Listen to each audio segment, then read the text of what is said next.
नाज़रीन आदाब, न्यूज़ 18 उर्दू में आपका इस्तकबाल है। मैं हूं विसाल आजम और आप देख रहे हैं खबर खास। नाज़रीन, हमारा मुल्क एक जमहूरी मुल्क है। यहां जमहूरी अक़दार की न सिर्फ बातें होती हैं बल्कि उसकी हर दूसरे दिन या हर लम्हे उसकी तस्दीक भी होती रहती है कि हाँ वाकई हमारा मुल्क एक जमहूरी मुल्क है। और जमहूरी मुल्क होने के नाते यहाँ की जो शहरी हैं उनके जो हुकूक हैं उनके तहफ़्फ़ुज़ की पूरी तरह से तदाबीर भी की गई हैं। जी हाँ, चूंकि हमारा मुल्क आइन से चलता है और आइन ने जो हमें हक दे रखा है, हमारे मुल्क के तमाम शहरियों को जो हक दे रखा है, आइन की हक की खिलाफ वर्जी कोई नहीं कर सकता। कुछ वक्त तक के लिए या एक थोड़े अरसे के लिए कहीं से कोई ऐसी बात सामने आ जाती है, किसी का कोई बयान आ जाता है, लेकिन हर बार ऐसा देखा गया है कि आइन ने जो हमें हुकूक दे रखे हैं उसका इस्तेमाल करते हुए अक्सर हमारे मुल्क के शहरी अपना हक हासिल कर भी लेते हैं। दरअसल हम आज बात कर रहे हैं फिर से एक बार लक्षद्वीप की। जी हां, आपको याद होगा पिछले कुछ अरसे से लक्षद्वीप लगातार सुर्खियों में रहा है और सुर्खियों में रहने की वजह यह है कि लक्षद्वीप के जो नए एडमिनिस्ट्रेटर हैं, जो गुजरात के रहने वाले हैं, जिनका नाम है प्रफुल्ल खोड़ा पटेल। प्रफुल्ल खोड़ा पटेल जो है उनका कोई आईएएस बैकग्राउंड नहीं है, वो एक लीडर हुआ करते थे और इससे पहले दमन दी कि वो ऑलरेडी वो है एडमिनिस्ट्रेटर। उन्हें जो है लक्षद्वीप का भी एडमिनिस्ट्रेटर बना दिया गया है, लेकिन लक्षद्वीप का चार्ज लेने के बाद से ही उनके फैसले लगातार सुर्खियां बनती चली जा रही हैं। सुर्खियां इस बात को लेकर नहीं कि उन्होंने कोई बहुत अच्छा काम किया हो सकता है कि काम अच्छा किया हो, लेकिन अगर कानून या इस्लाहात यानी रिफॉर्म्स के नाम पर जो कुछ भी इकदाम किए जा रहे हैं वो किन के लिए है? वो लक्षद्वीप के रहने वाले लोगों के लिए है। लक्षद्वीप अपने आप में कोई एक बड़ा सा लैंड का हिस्सा नहीं है, बल्कि कमोबेश 32 या 36 जजीरे हैं छोटे बड़े, जिनमें से सिर्फ 10 ऐसे जजीरे हैं जहां पर आबादी बसती है, रहती है। बहुत पुरानी आबादी है, 1956 से इसका कयाम हुआ था एज ए यूटी यानी मरकज के ज़ेर इंतजाम रियासत, और तब से वहां पर वो आबादी रह रही है। उनका अपना एक पहरावे का ढंग है, उनका अपना एक कल्चर है, उनकी अपनी एक सकाफत है, उनकी अपनी एक तहजीब है, उनका अपना एक पहरावा है, उनका अपना एक खान पान है, उनका अपना एक अलग तर्ज जिंदगी है। चूंकि वो हर पल समंदर के पानियों के बीच घिरे हुए हैं, उनके आसपास जो चीजें दस्तयाब है उन्हीं से उनकी रोजी रोटी, उनका खाना पीना होता है। लेकिन प्रफुल्ल खोड़ा पटेल साहब जब से वहां पर आए हैं, उन्होंने रिफॉर्म्स के नाम पर, तरक्की के नाम पर कुछ ऐसे अहकाम दिए हैं, ऐसे इस्लाहात की हैं जिस पर लगातार सवाल खड़े हो रहे हैं। छोटे बड़े तमाम हजरात, घर के फर्द, औरतें, बच्चे, बूढ़े अपने अपने अंदाज में वो इस बात की मुखालफत कर रहे हैं। इन्हीं इस्लाहात में से दो खास इस्लाहात ऐसी थी जो सीधे तौर पर खाने पीने के तरीके पर चोट थी वहां के लोगों के मुताबिक, और दूसरा जो वहां डेयरी फार्म्स चल रहे हैं उसे पूरी तरह से बंद कर दिए जाने का फैसला था, इस्लाह था। उस पर हाई कोर्ट ने, जो केरल की हाई कोर्ट है जो उसके ज़ेर इंतजाम आती है, यानी कि लक्षद्वीप के जो मामले होते हैं वो केरल के हाई कोर्ट में जाते हैं, तो केरल के हाई कोर्ट में अफजल अहमद नाम के एक अर्जी गुजार ने अर्जी दी थी जिस पर समाअत हुई है और वक्ती तौर पर ही सही, अबूरी तौर पर ही सही, लक्षद्वीप की आवाम को राहत मिली है।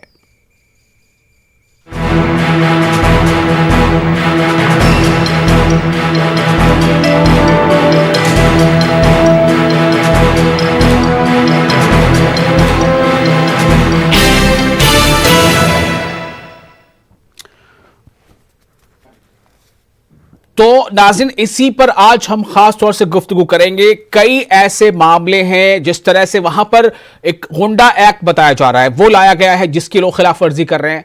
वहां ये कानून लाया गया है कि वहां जो डेयरी फार्म्स पहले से चल रहे हैं और जितने भी लोगों का उससे रोजगार जुड़ा हुआ है वो खत्म किया जाएगा, ये इस्लाह में शामिल था, जिसे फिर अभी उस मामले पर हाईकोर्ट ने फैसला सुनाते हुए उस पर अबूरी रोक लगा दी है।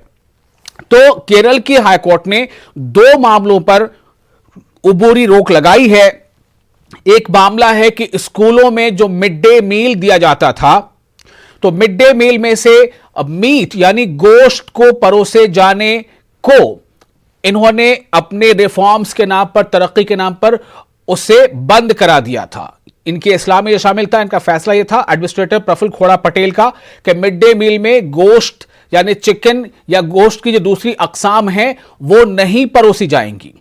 इस फैसले पर अदालत ने यानी केरल के हाईकोर्ट ने रोक लगा दी है और केरल के हाईकोर्ट ने रोक लगाते हुए यह कहा है कि डॉक्टर भी कहते हैं कि बच्चों को नॉनवेज भी दिया जाना चाहिए। जो कंप्लीट डाइट है, जो एक संपूर्ण आहार है, उसमें नॉनवेज भी दिया जाना जरूरी है, ये डॉक्टर भी कहते हैं। ये कौन कह रहा है? अदालत ने अपने रिमार्क्स में यह बात कही है। जजेस का जो फैसला आया है, जजेस का जो रिमार्क्स आया है, उसकी तफसील आपको हम दिखा रहे हैं। उसमें कहा गया है कि डॉक्टर ने भी बच्चों के लिए नॉनवेज खाने को जरूरी बताया। अदालत ने हुक्म दिया है कि स्कूलों के मेनू में गोश्त के आइटम्स को बहाल किया जाए। दूसरा, अगले अहकाम तक डेयरी फार्मों का काम भी जारी रहेगा, उसे भी ना रोका जाए। तो ये दो अहम जो है फैसले हैं और अदालत ने ये फैसले दिए हैं। और इसमें जो खास बात है वो ये है कि अब जो चूंकि ड्यूटी जो होता है वो मरकज के जेर इंतजाम होता है, तो यानी कि आप सरकारी तौर पर एडमिनिस्ट्रेटर की तरफ से, यूं कह ले मरकज की तरफ से, उसमें जवाब दाखिल किया जाना होगा। अदालत को जवाब चाहिए, एफिडेविट चाहिए कि इसका आखिर क्या लॉजिक है। उस जवाब के बाद फिर फैसले होंगे। तो फिलहाल हाईकोर्ट ने ये रोक लगा दी है और इस रोक लगाए जाने से, यानी कि जो मिड डे मील में गोश्त के परोसे जाने पर रोक लगाई गई थी वो बहाल कर दी गई है।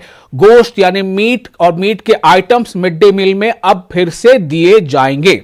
एक ये फैसला।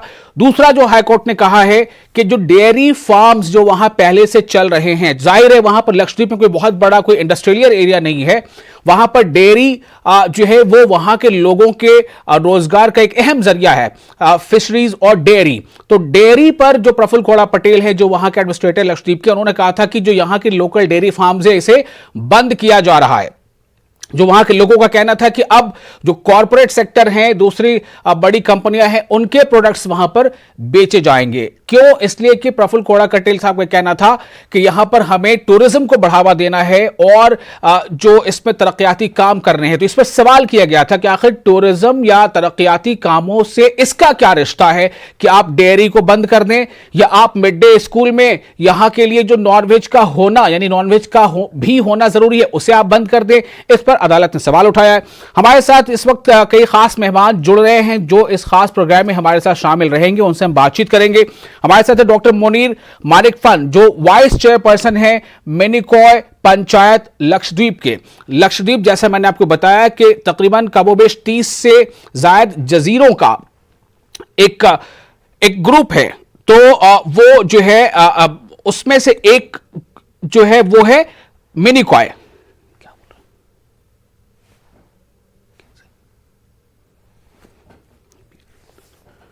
तो मुनीर मानिकफन हमारे साथ जुड़ चुके हैं, वाइस चेयरपर्सन है मिनिकॉय पंचायत लक्षद्वीप के।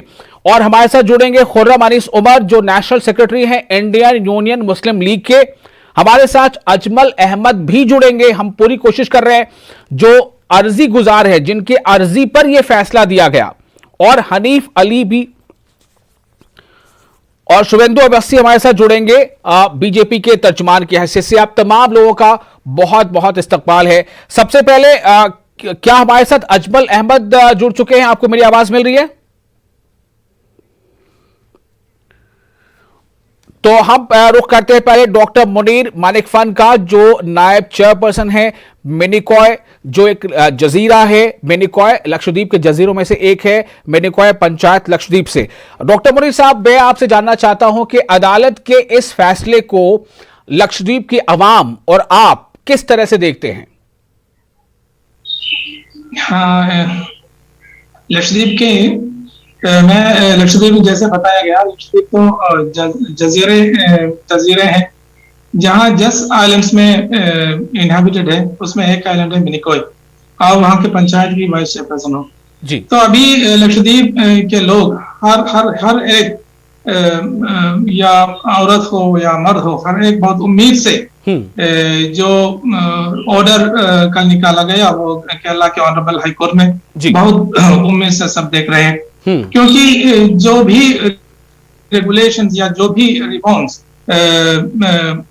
प्रफुल्ल खोड़ा पटेल द्वारा लाया गया जी, वो सब हम समझते हैं कि ये आइलैंडर्स और आइलैंड्स के खिलाफ थे। और जो डायरी फार्म्स जैसे भी शट डाउन किया गया था और ये मिड डे मील्स वो भी उसमें भी गोश्त जैसे भी चिकन और वो दूसरे गोश्त की दूसरे मीट वो होते हैं, वो भी बंद किया गया। लेकिन जो ऑनरेबल हाई कोर्ट ने केरला हाई कोर्ट ने कल जो इंटरिम स्टे लगाया, वो हमें बहुत उम्मीद है, जुडिशरी से ही हमें उम्मीद है। जी, तो जुडिशरी से उम्मीद है, लेकिन ये उबूरी फैसला है, अभी इस पर फिर जवाब मांगा गया है। सरकार का जो पक्ष है वो जवाब जाएगा, लेकिन आपको जो शुरुआती राहत मिली है उससे आप कह रहे हैं कि आपको यानी जजीरे के लोगों को उम्मीद बढ़ी है।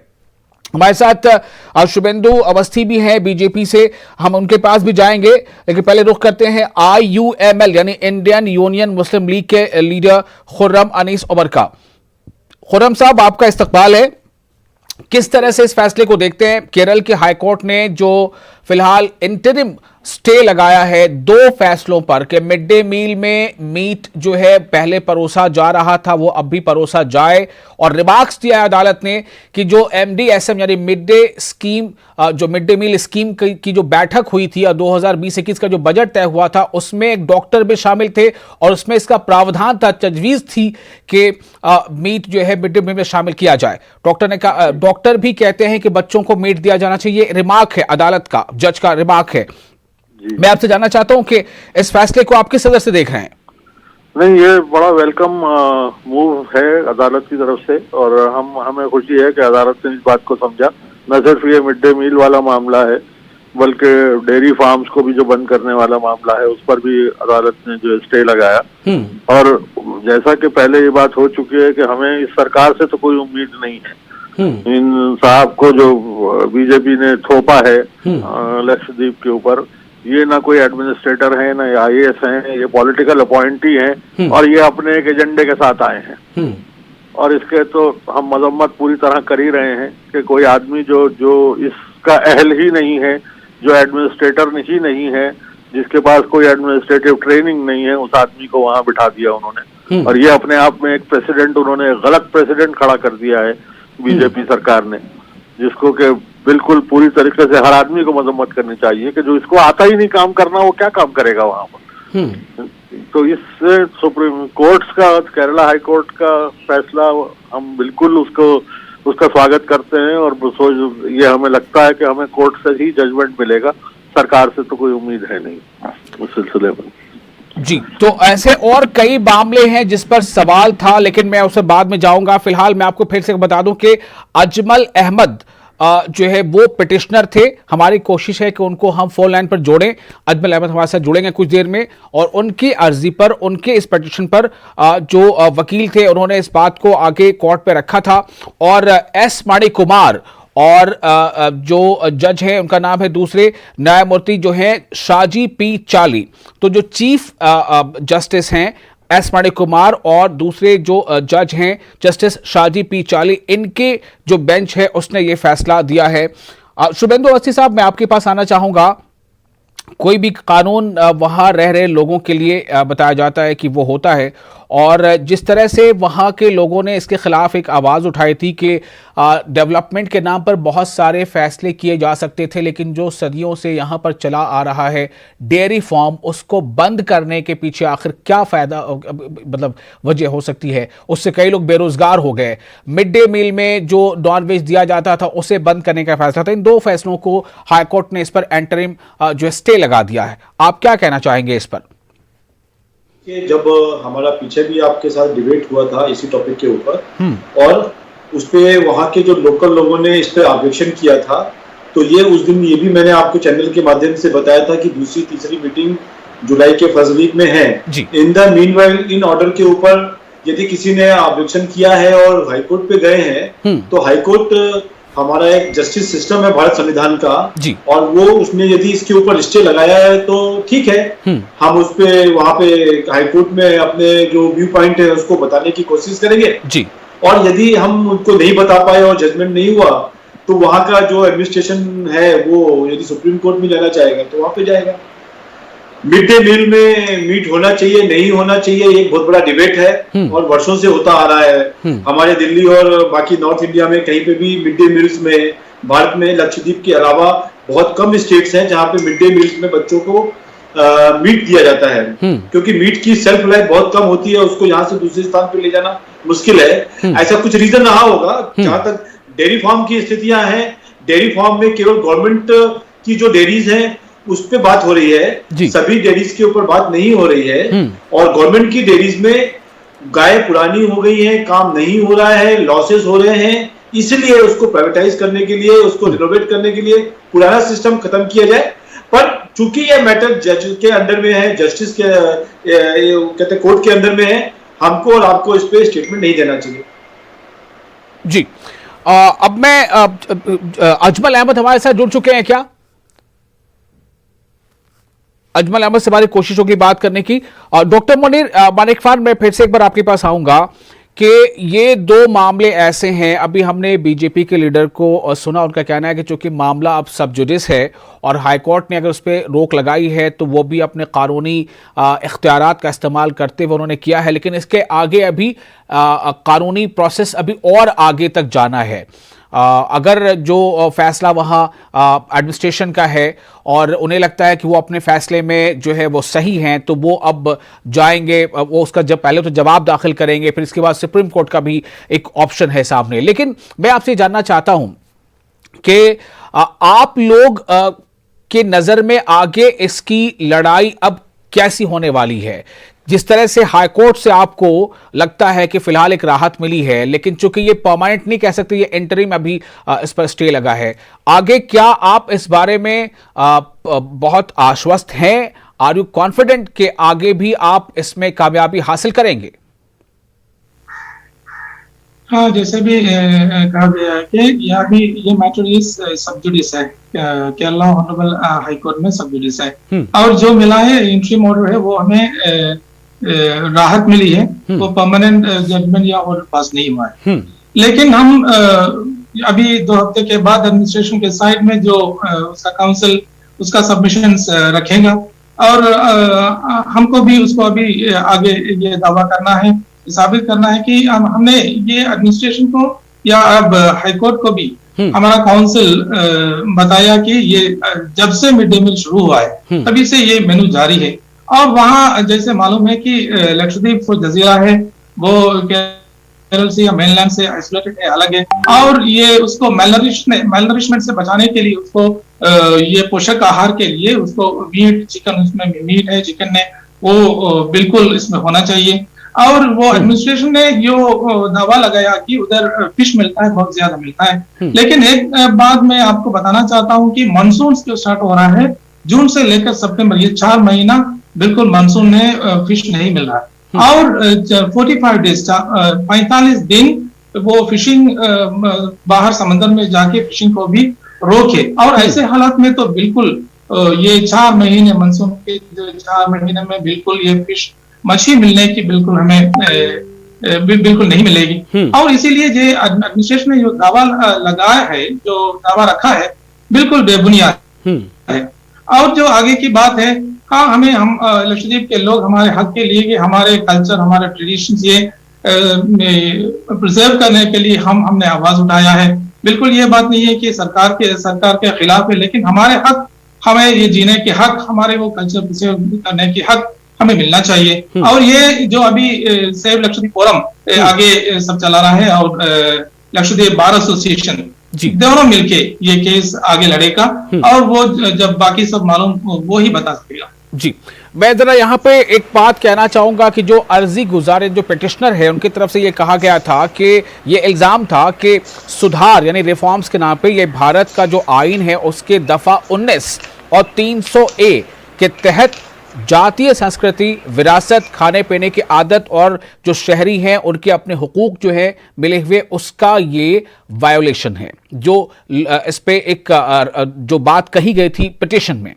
और जो अर्जी गुजार है यानी जो पिटिशनर है, उनके जो वकील हैं एडवोकेट पीयूष कोट्टम, उन्होंने ये कहा था कि जो मिड डे मील का जो नेशनल जो प्रोग्राम था MDMS, इसकी जो सालाना यानी वार्षिक जो योजना और जो मनसूबाबंदी और जो बजट प्लानिंग होती है, बजट एलोकेशन होता है, उसके भी ये खिलाफ था, क्योंकि उसमें बाजाब्ता जिसमें जो केंद्र शासित प्रदेश यूटी है लक्षद्वीप, उसके स्कूलों के उसके यूटी लक्षद्वीप के बारे में खास बात है कि उसके स्कूलों के बच्चों को मांस और चिकन मुहैया कराने का इसमें प्रोविजन है।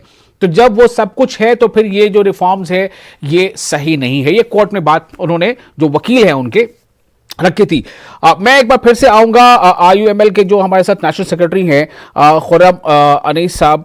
खुर्रम साहब, दो तीन बातें यहां पर हैं। एक तो जैसे अभी बीजेपी के हमारे जो पैनलिस्ट है वो कह रहे हैं कि तर्जुमान वो कह रहे हैं कि हमारे पास अभी रास्ते हैं, हम इसका कोर्ट में जवाब देंगे। इसके बाद जो है फिर सुप्रीम कोर्ट अगर जाना हुआ तो वहां भी हम जा सकते हैं, क्योंकि उन्हें लगता है कि ये इकदाम वहां के लोगों के लिए या लक्षद्वीप की तरक्की के लिए जरूरी है। IUML का इस पर स्टैंड आगे क्या है?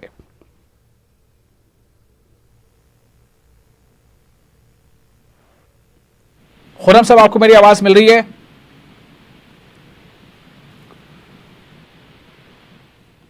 खुर्रम अनीस को हमारी आवाज नहीं मिल पा रही है। मैं एक बार फिर से बताना चाहूंगा, या एक बार आपको बताता हूं कि जजेस ने रिमार्क क्या दिया।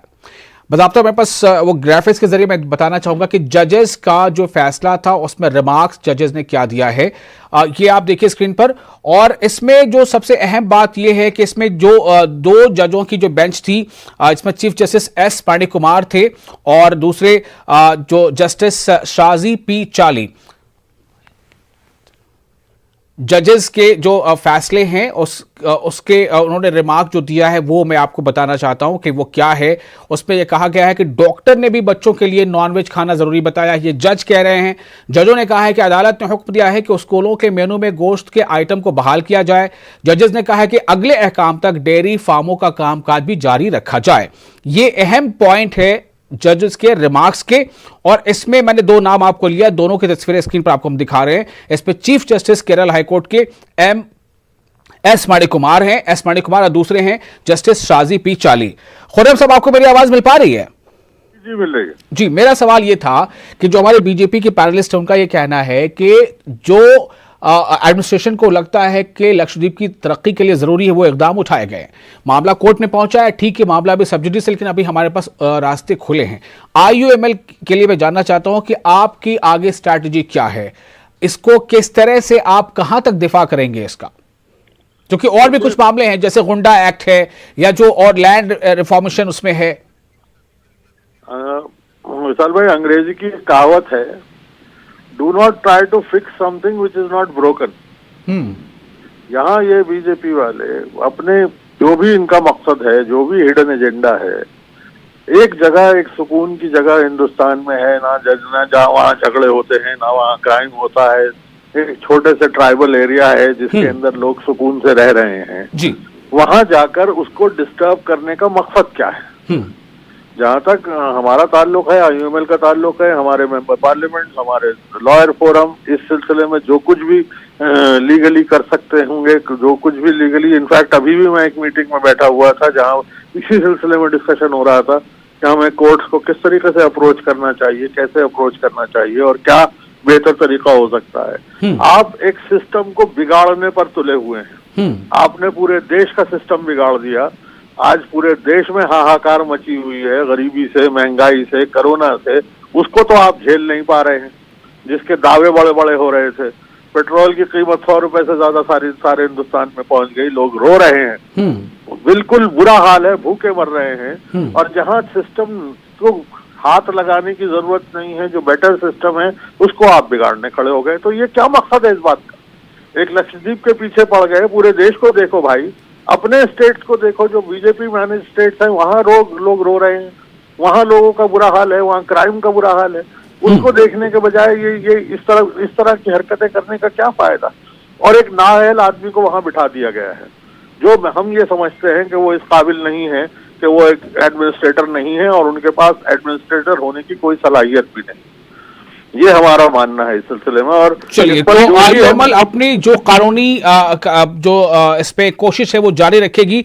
शुभेंदु जी, मैं आपके पास कमेंट के लिए आता हूं, आपके पास थोड़ा सा मुझे वक्त दीजिए। थोड़ा सा एक हमारे साथ हनीफ अली जुड़ चुके हैं, वो भी आपकी पार्टी से ही है और सेंट्रल वक्फ काउंसिल के मेंबर भी हैं। हनीफ साहब, ये हाईकोर्ट का, केरल हाईकोर्ट का लक्षद्वीप के हवाले से जो 2 फैसला आया है जिसमें उन्होंने रोक लगा दी है वहां के एडमिनिस्ट्रेशन के रिफॉर्म्स को, उस पर आप क्या कहना चाहेंगे?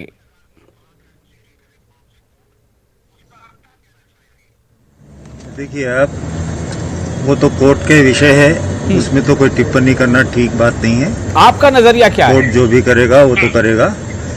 बीजेपी का मकसद, मेरा नजरिया ये है, देखिए बीजेपी का कोई ऐसा मकसद नहीं है, कोई हिडन एजेंडा नहीं है, कोई मकसद नहीं है। इन्हें देश का ही एक हिस्सा है, जैसा अभी हमारे पेशरो जो कह रहे थे कि एक सुकून का मुकाम है और उसको बिगाड़ने की कोशिश हो रही है। तो बिगाड़ने की कहीं भी बीजेपी की तरफ से कोई कोशिश नहीं है, बल्कि सुधार लाने की ही कोशिश है। कुछ उसमें और भी बढ़ोतरी करने के लिए कुछ काम किए जा रहे हैं। और इससे पहले जो मीटिंग हो चुकी है हमारे गृह मंत्री से, अमित शाह जी से, तो उसमें क्लियर उन्होंने कह दिया है कि जो भी चीज है, अगर उसमें इस काबिल एतराज है और जो भी है वो बैठकर हम करेंगे फैसला। तो इसमें कोई वो नहीं है, बल्कि एक डेवलपमेंट और एक समझो आगे बढ़ने की कोशिश है। जैसा कि छोटे छोटे आइलैंड्स हैं, तो उसमें कुछ डेवलपमेंट की सोच के तहत बीजेपी काम कर रही है। इसमें कोई हिडन एजेंडा नहीं है, बल्कि देश का एक अटूट हिस्सा है और एसटी स्टेटस है वहां पर, तो उसमें चलिए, मैं थोड़ा वक्त कम रह गया, वरना आपके इस स्टेटमेंट में भी जवाब लेता अपने दूसरे मेहमानों से। लेकिन इतना जरूर है कि गुजरात में अगर शराब पर पाबंदी है तो वहां जाकर शराब की दुकान खोलने की लाइसेंस बांटने की कौन सी तरक्की का ये पैमाना है? ये आप जरा जवाब देंगे इस पर। ये शराब बांटना, शराब बेचना, ये क्या तरक्की का पैमाना है? पहल की जा रही हनीफ अली साहब, या समझो आप कुछ उसके यानी लक्षद्वीप के मामले में कोई चीज में समझो वो करने का मकसद नहीं है, बल्कि उसको एक ठीक है। चलिए, वक्त की कमी है, माजरत चाहूंगा शुभेंदु जी, मैं आपके पास नहीं आ पा रहा हूं। आपकी पार्टी के एक और नेता हमारे साथ जुड़ गए थे, बहुत शुक्रिया आप तमाम लोगों का। लेकिन जो लक्षद्वीप की आवाम है जिन्होंने कैंपेन चला रखी है सेव लक्षद्वीप फोरम, देखना यह होगा कि उनकी ये मांग और अदालत के सहारे, यानी कानून के सहारे, उनके अपने मुतालबे और उनके हुकूक की जो बहाली है वो कहां तक मुमकिन होगी। उनके नजर में लगता है कि जो उनके साथ हो रहा है वो ठीक नहीं है। अदालत ने अपना एक फैसला सुनाया है, लेकिन कानूनी रास्ता बहुत लंबा है। अदा